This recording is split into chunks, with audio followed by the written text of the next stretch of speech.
from beautiful Brisbane, Australia, and welcome to Healing from Complex PTSD. Okay, so today let's talk about CPTSD, ADHD, medication, and why so many adults get completely misled about what's actually going on in their brain. If you're new here, welcome. I'm Meredith, and after sharing my ADHD update recently, the number one question online in my inbox and online on socials was, Linda, what medication are you on? So let's talk about that in an ethically responsible way and with actual science. So for a lot of adults with developmental trauma, ADHD has been buried under survival brain for decades. Now, when we're talking survival brain, we're talking about how the brain can get stuck in survival mode, okay? And because of that, it's our normal, and we don't know that it's not the normal. It's not the healthiest way for the brain to function. It's not the healthiest way for us to function in adult life. And we don't realize that until we actually begin to heal our brain, regulate our brain, and so much more. We actually can realize that something's wrong because in our day-to-day life, there are signs that things are a bit chaotic, shall we say, in a nutshell. And no, medication isn't the only answer, okay? There is more to it, and it's not something that you copy from someone online. And when it comes to ADHD, we don't listen to people online who are not educated very well in this particular area, okay? Because there's a lot of social misleading out there at the moment, and it's causing a lot of challenges for people who are actually looking for answers. And then what's happening is they're saying, but the answer you're giving me doesn't work, okay?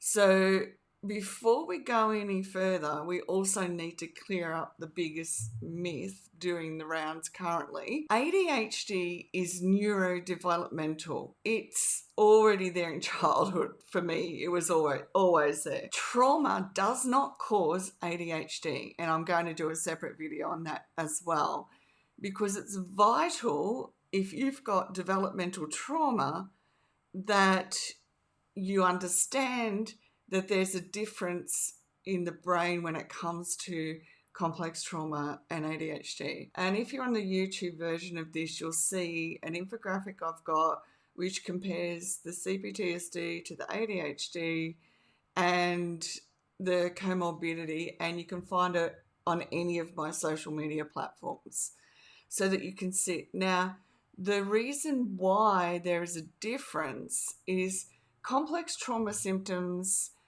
come from chronic trauma, disrupting identity, safety, and emotional stability. That's just a very simple explanation for a complex problem. ADHD symptoms come from neurodevelopmental wiring, affecting attention, impulse control, and executive function. Now, that's, again, a very simple way for us to at least understand that they come from two different spaces, okay?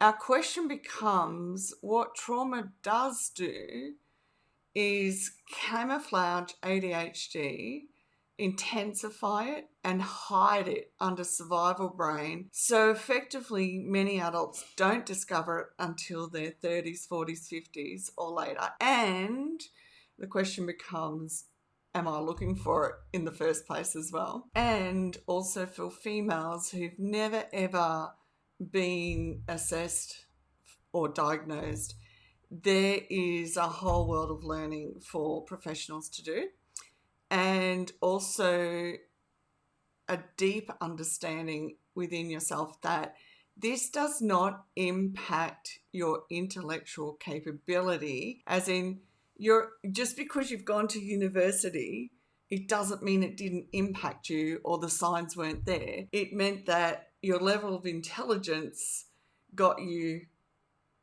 through the courses. Now, I literally spoke to a client overseas today in London who is university degreed, and I said to them, if the first place you can recognize it is when it comes to maths.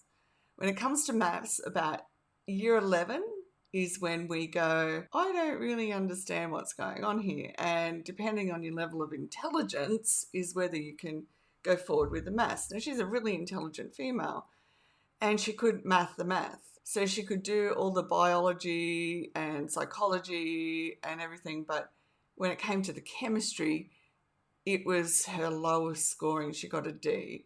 And I said to her, that's because we don't have the deep level of executive functioning required to do that level of math. Now, obviously, there's going to be people who do have it. I'm not saying they don't. I'm just talking about everyday people like me. We can do that and find out that we get to that level of math, and it's just the executive functioning required to process is not there. And that happened to me in grade 11. I sat there going, I know the teacher thinks I'm intelligent. I know I'm supposed to be intelligent enough to understand what she's saying, but I also know that I don't know or can't explain to you that I literally don't understand what you're telling me on the blackboard, okay?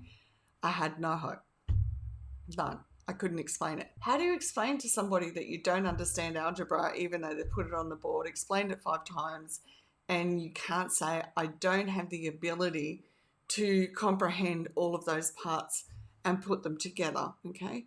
Now, the impact of ADHD, whilst hidden by CPTSD, having done so much CPTSD recovery, I started to go downhill in my ability to do the research, do the compilation, do the understanding for complex trauma, to put it all together in slides, to teach. All of that continually went down over 3 years. I was looking for an ADHD specialist because I was aware that, first of all, that it was my brain that wasn't functioning how I needed it to. But I was also aware that I was able to do my work with decreasing ability. It wasn't until about 3.5 years into my look that a friend actually told me about a new specialist in the area. It's taken a year for me to be able to regain that level of executive functioning that I used to have. And now I'm discovering that there's actually levels of executive functioning I've never known were possible, or never had access to. So this is why we begin to look at medication from that perspective of, I've never had access to the ability to sit here and say, okay, I've got this, and this to do, and how do I prioritize it? And for me, having observed my brain so much for so many years, it's like the brain automatically is able to put all of this in an order that I'd never thought of. And I sit here and I'm gobsmacked, because how do you possibly explain to people who've always had that ability that you don't have it because you've been like this all your life and you didn't know that was the kind of thing that was possible, when all of the information that hits you in the face is you're the one with the problem, okay?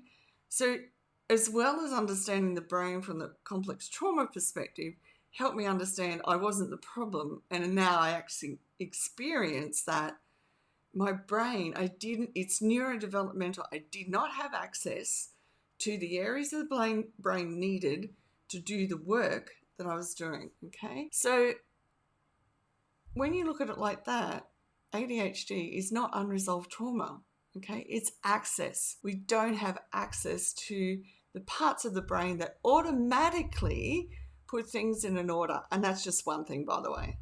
This is one. Automatically put things in an order where we just can go and do them. We don't have to think about it. And I explained it to a couple of my clients now. When it's not treated, and it's for a long period of time not treated, how we sit here and we think about what we've got to think about, and we think about thinking, and it's this endless pressure of thinking about how am I going to make this work? How does that fit into an order? What do I do with that? Now, one of the things that I'm finding now too is time, okay? With complex trauma, when our brain's in survival brain, we never actually got to learn time. Now, I'm not talking about telling the time. I'm talking about our brain having the ability to know what time is in a way that is productive. So I'm blocking off time with like this every day.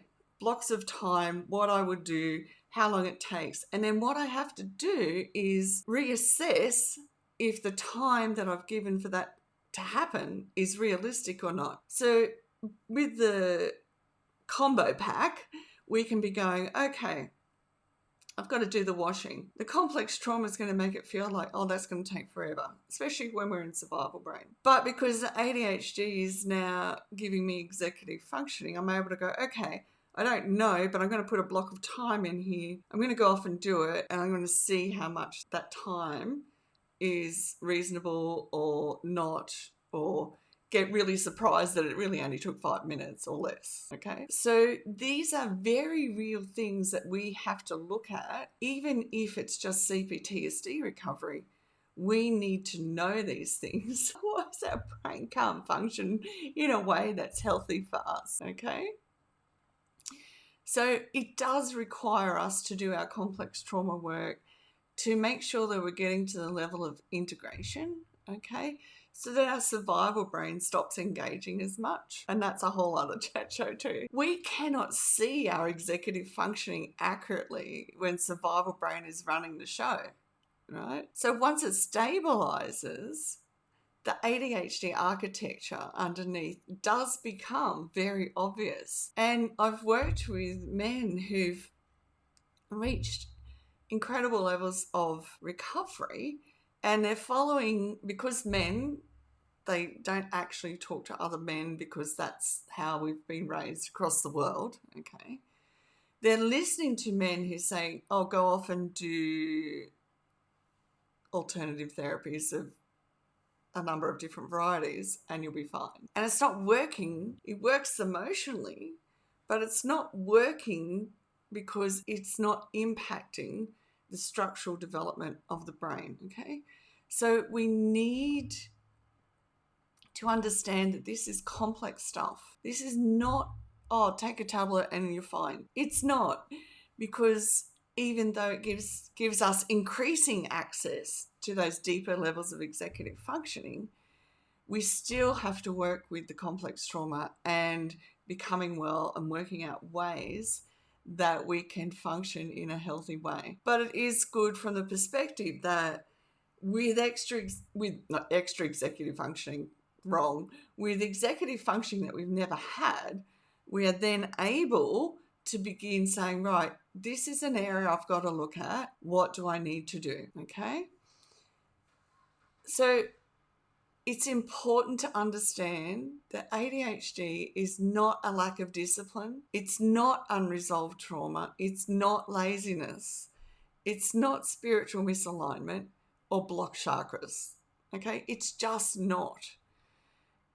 ADHD is an impairment in self-management, the executive function network, okay? So the executive function network helps us in self-management, in all the things that we've got to do all the days of our life. So if you want the real science and you want to really understand it, I want you to go to Dr. Russell Barkley, that's Barkley, on YouTube. He's a world authority. He has studied for many, many years. It's evidence-based and there's zero mystical nonsense, okay? And zero mystical knowledge as well. Like,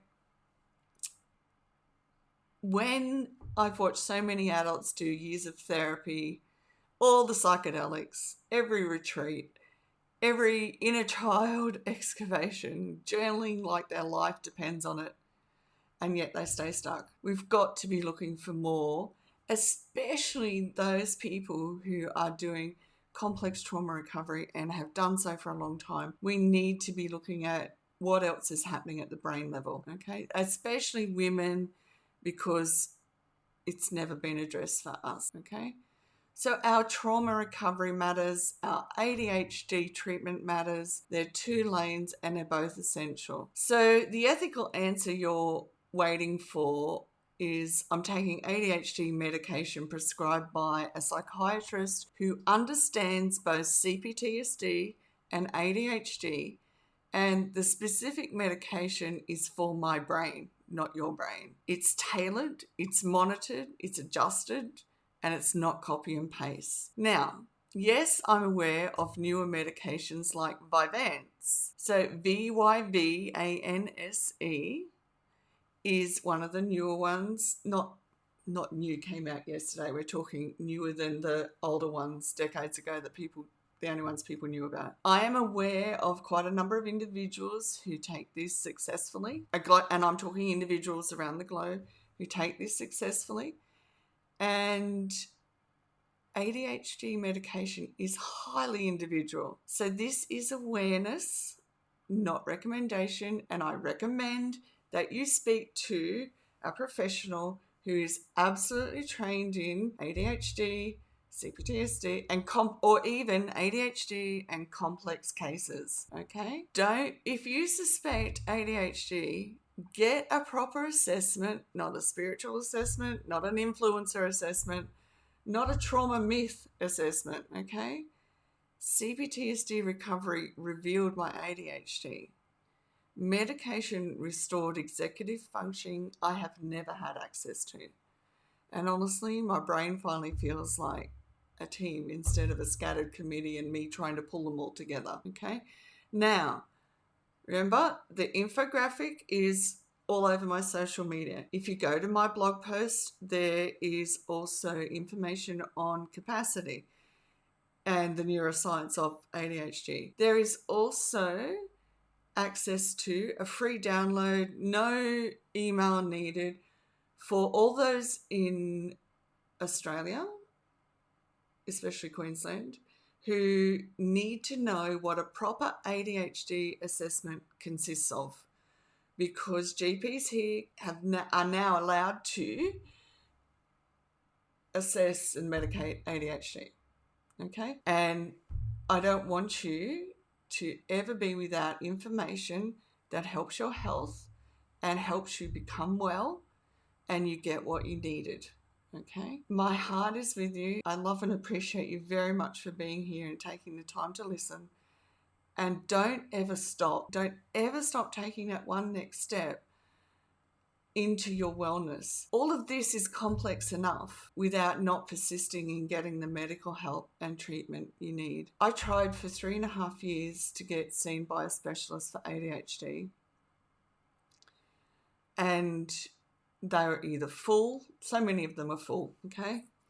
And the last one I spoke to said to me, why should we see you? Why should we treat you? And I just sat there going, isn't that a professional's job to do, to see me? The amount of medical gaslighting I've experienced throughout my entire life is just phenomenal. And I'm usually told, for a variety of reasons, that, well, you'll be fine. You're doing better than my other clients. You'll be fine. And these professionals do not understand the impact this attitude is having on our lives, on and in our lives. Don't give up. I understand how damn hard it is and the amount of courage it takes to do this work. It's a lot. And I also know at the end of the day too, it's absolutely worth it. The investment in you and your time and your effort and your energy to get well is worth it, because this has shown me even more how powerful our brain is and how we need to be addressing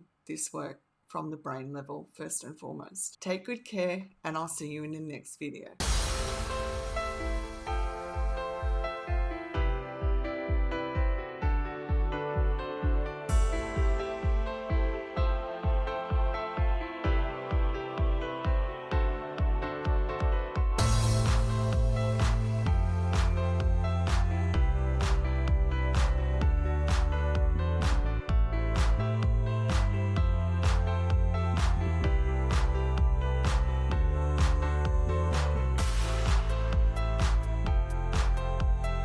Bye for now.